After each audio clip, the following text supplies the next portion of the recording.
been reading about these plants for years, living in cold places, being like, ooh, if only I could grow that, wouldn't that be amazing? And so now that I'm here, my plant palette has expanded tremendously, and so I'm just really excited to use all these things that I've been wanting to use for years and to try to grow all this new stuff. Fritz Kollman may be new to the desert, but his professional experience managing gardens has taught him that the fundamentals of the craft don't change much.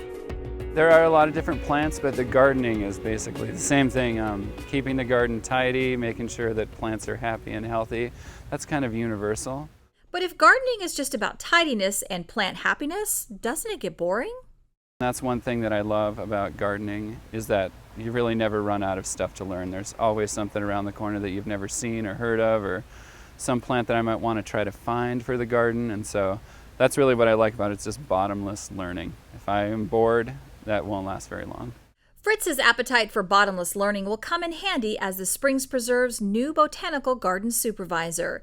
He hopes to learn more about the thousands of Mojave Desert and desert-adapted plants that occupy the Springs' expansive garden, and hopefully change visitors' relationships with the plants around them.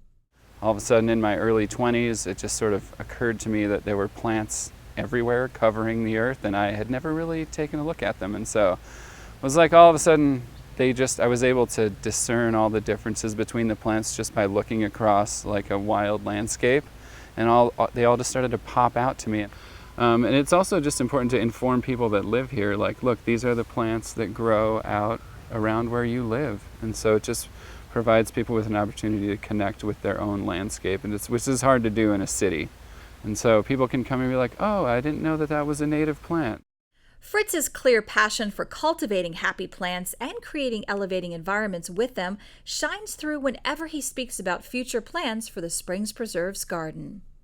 We're currently building a splash pad, and so there's going to be a new landscape all around that. And when we close down this area that we're looking at right now for an electrical expansion, we're also going to use that opportunity to add a lot of new plants and kind of take out some stuff that's become overgrown over the years and just kind of renovate and spruce the whole thing up. And so I am really excited to learn all of these succulents and to really make the place really pop, so when people walk in, they can, like, it takes their breath away. That's really what I'm looking to do. And like, coming from the parking lot into the garden, I want the world to completely change.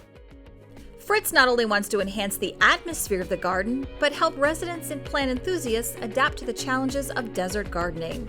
Fortunately, our gardening classes make it just a little easier to expand your green thumb. But even if you don't intend on becoming a pro botanist, learning about the plants living around you can add unexpected benefits to your life. You see, for Fritz, managing gardens isn't just a profession, but an opportunity to build spaces where people can escape their busy lives, spaces where they can recharge and relax.